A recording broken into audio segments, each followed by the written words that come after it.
I brought everybody the news last night that former President Donald Trump did win the New Hampshire primary. We now know exactly how much he won, and he gave a victory speech last night, very much framing this as a general election victory. Let's take a listen to what he said. Well, I want to thank everybody. This is a fantastic state. This is a great, great state. You know, we won New Hampshire 3 times now, three. We win it every time. We win the primary, we win the generals, we've won it, and it's a very, very special place to me. But she ran up when it was 7, and, you know, we have to do what's good for our party. And she was up, and I said, wow, she's doing like a speech like she won. She didn't win, she lost. And, you know, last week we had a little bit of a problem, and if you remember, Ron was very upset because she ran up and she pretended she won Iowa. And I looked around, I said, didn't she come in 3rd? Yeah, she came in 3rd. And then I looked at the polls. She was talking about most winnability, who's going to win, and I had one put up. I don't know if you see it, but I have one put up. We've won almost every single poll in the last 3 months against crooked Joe Biden, almost every poll. And she doesn't win those polls. And she doesn't win those. This is not your typical victory speech, but let's not have somebody take a victory when she had a very bad night. The other thing, she only got 25% of the Republican votes. All right, so that's going to be a very common talking point there. Nikki Haley, we can now say, did win but did lose. I apologize. I guess a win maybe in her book we can discuss by about 11 points last night. Donald Trump getting some 54% of the total vote. Now, before we get to everybody's thoughts, Nikki did, and we want to preview this because this really does set up the conversation. She really did give a speech as if she had won. He's not joking, and neither are we. Immediately, almost after the polls closed, some 8:30 p.m., that she appeared on the stage. She pledged that she was going to keep going. We have some of that video. Let's take a listen. We're all going to react on the other side. I want to congratulate Donald Trump on his victory tonight. He earned it, and I want to acknowledge that. Now, you've all heard the chatter among the political class. They're falling all over themselves, saying this race is over. It's not over!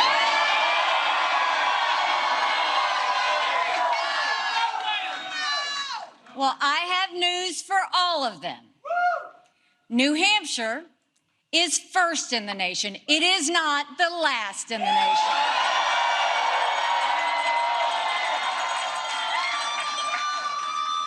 This race is far from over. There are dozens of states left to go.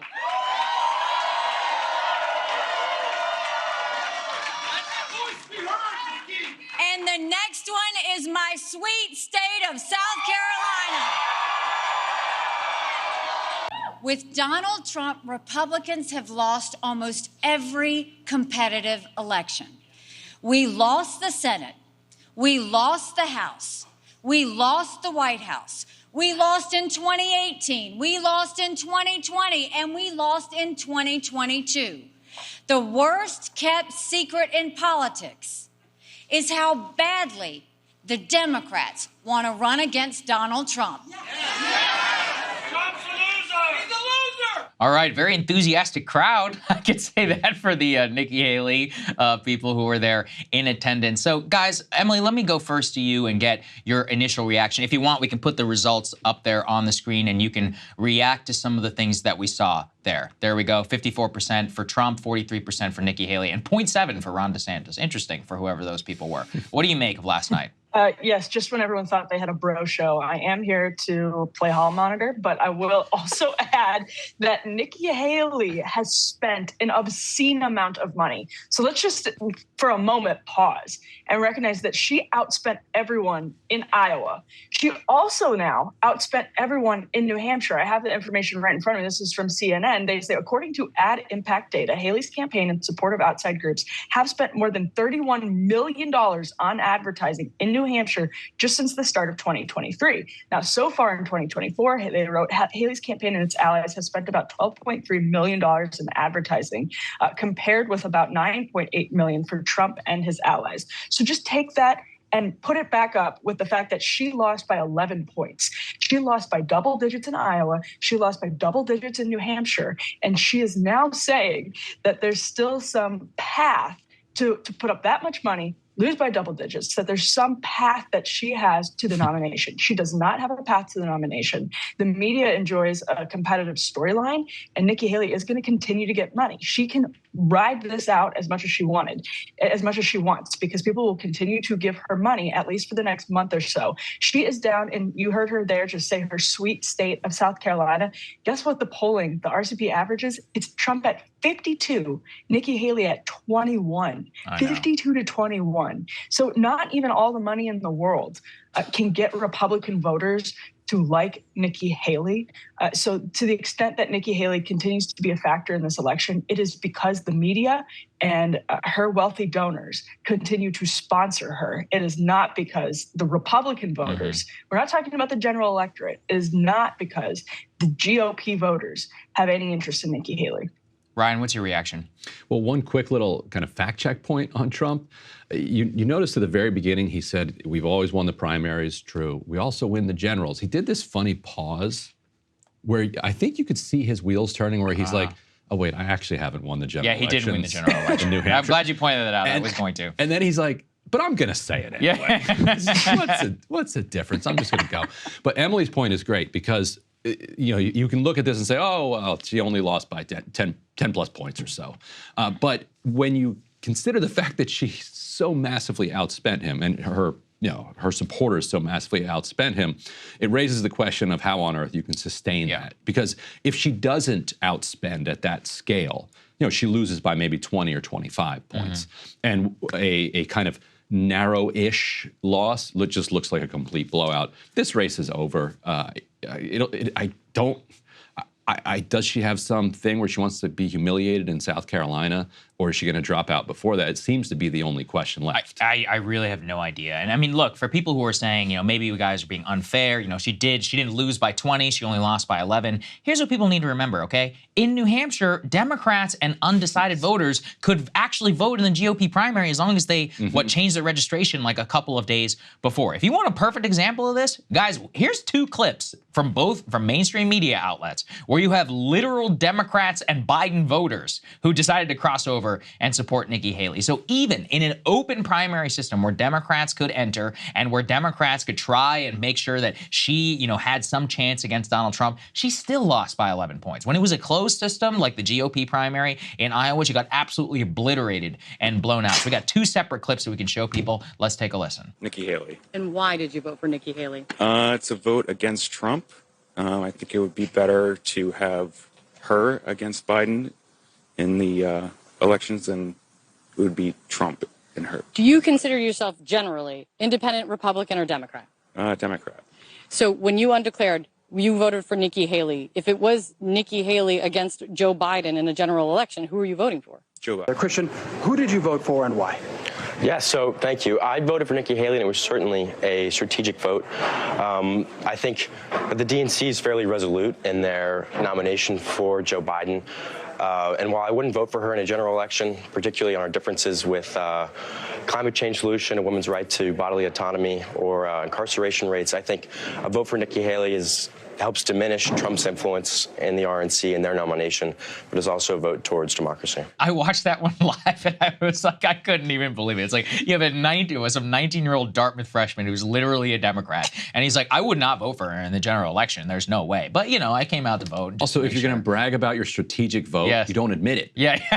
Well, no, listen, not it's all the right strategy. So naked. I mean, and that's the thing, Emily, for me. And all of this bears out in the exit polls. Let's go and put the first one up here on the screen. We can just look very, very clearly about what's happening. So, for example, do you think that Joe Biden legitimately won the election? This was in the state of New Hampshire. Yes, 49%. No, 49%. The reason that yes number is so much higher in New Hampshire is now obvious. It's because he had huge independent and or Democratic crossover that came in. And now, are you part of the MAGA movement? 32% said yes, 64% said no. Huge difference from the state of Iowa. But what stuck out to me, Emily, is that Trump still won. Is that even amongst people, if you say Joe Biden legitimately won the election, even if with 2/3 of the people who say, I'm not part of the MAGA movement, the guy still got 54% of the vote. I mean, these are all just basically the way I was looking at it is that, yeah, Nikki Haley ran up massive numbers in all of these college-educated places. She won the most liberal place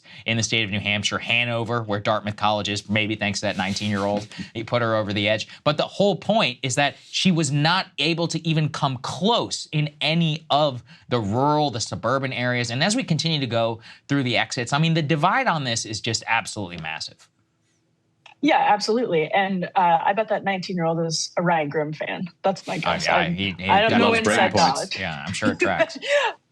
But anyway, so yes, and when people yesterday were looking at those exit polls as the numbers were rolling in before we had, actual voting tabulations saying this looks really good for Nikki, I was thinking, actually, this looks really similar to what we saw in Iowa. When you look at the breakdown of people who thought the election was stolen, whatever it is, even people who said no to that, turned out for Donald Trump. In Iowa, again, Donald Trump won the educated counties. He won urban. He won high income. Now, the margins were different. We talked about that last week, and it was really interesting. But here's where Nikki Haley, these are CNN's exit polls. This is super telling. She won 70% of the registered undeclared voters, according to the exit polls. She won only 27% of registered Republican voters. So 70% of those undeclared that you can register, as Saagar was saying, as an undeclared voter. And that's a really, really big deal, obviously, because it goes to show that among the sort of normal GOP primary voter, this is a state where people were putting lots of money in. They were pumping these ideas about coming in and voting for people, even if you're, not a Republican voter. She was really, really banking on that. And even with those millions and millions of dollars, it wasn't enough to get her within single digits because Donald Trump is popular with Republican voters and the media doesn't want to accept it.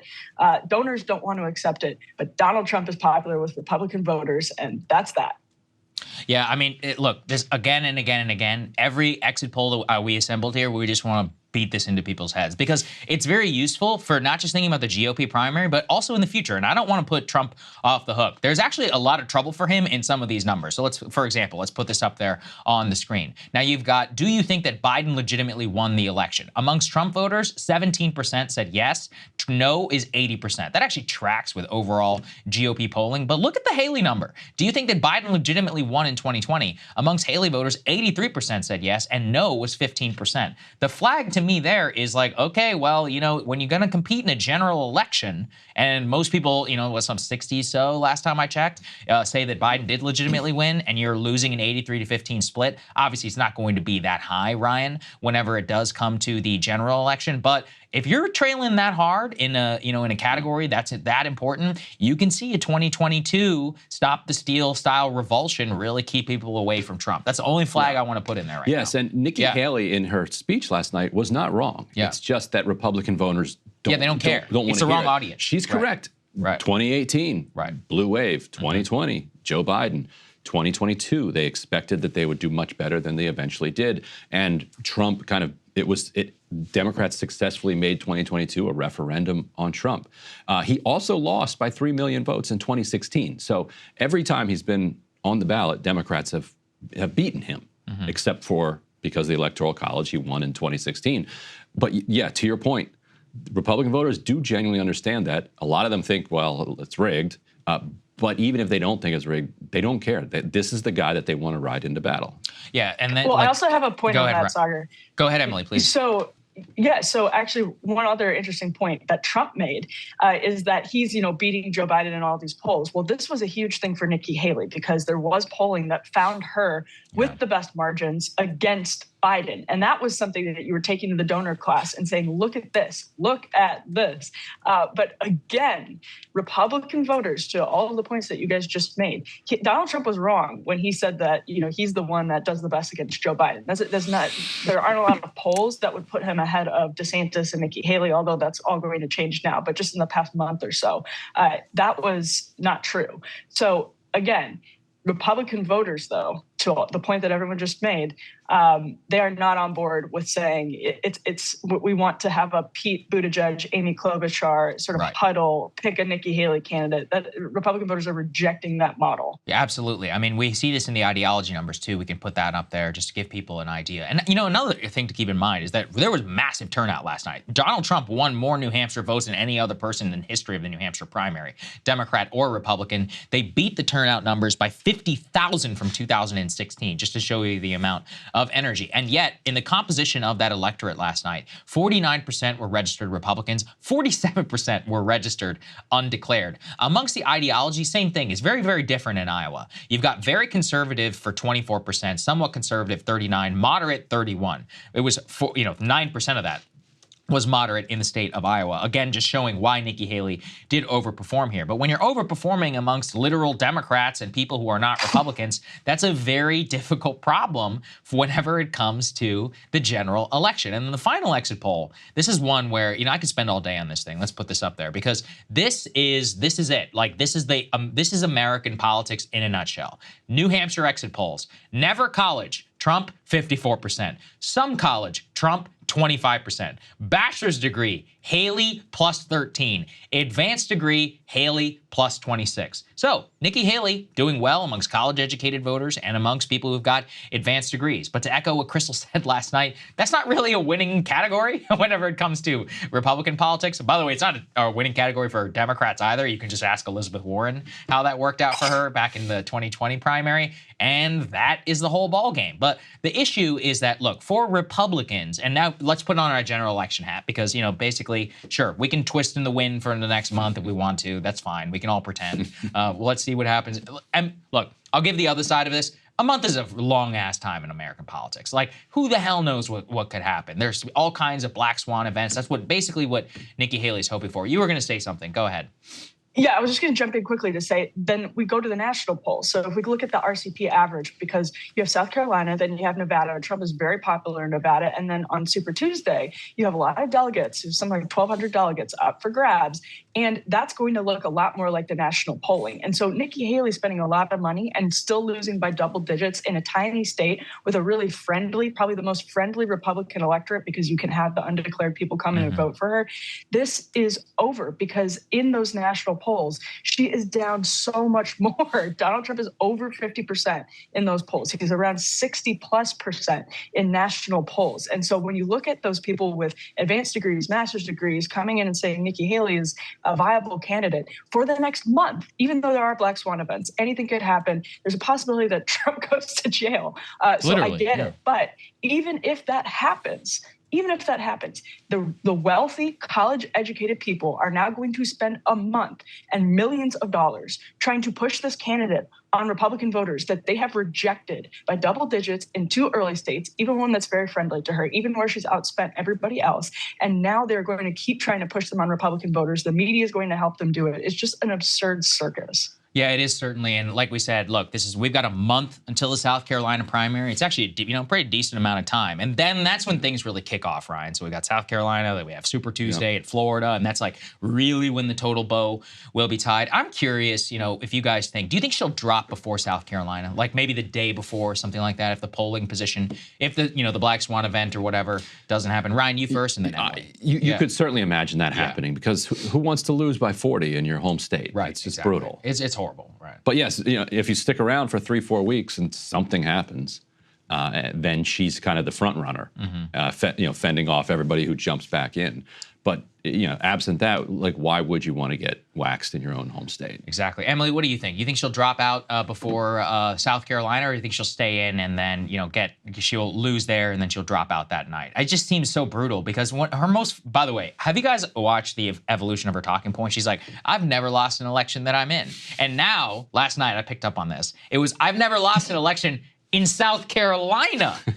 So now I'm like, I don't know. That's a pretty good talking point. I'm not sure I would want to let that one go if I were her. But the ego can do a lot of things to people's minds. What do you think? We should get a clip of that.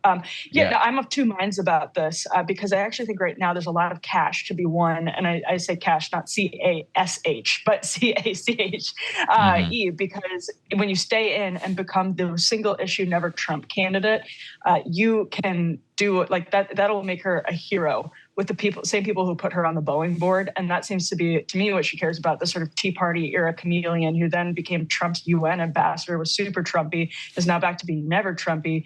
You can just win a lot of, kind of accolades from the donor class and the media by staying in and being the single issue, never Trump bulwark, to use the phrase bulwark.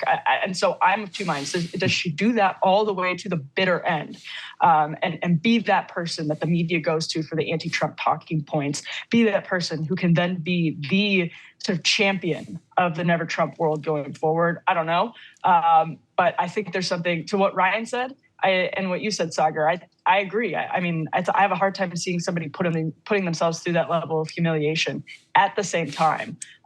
If you're doing it for the virtuous cause, then maybe that's the audience she really cares about now. Hey, if you liked that video, don't forget to hit the like button and subscribe to Breaking Points. If you want to see the rest of Counterpoints, go to breakingpoints.com to become a premium member and get the full uncut show every morning in your inbox and on Spotify. Help us build independent news and get the full show every morning at breakingpoints.com.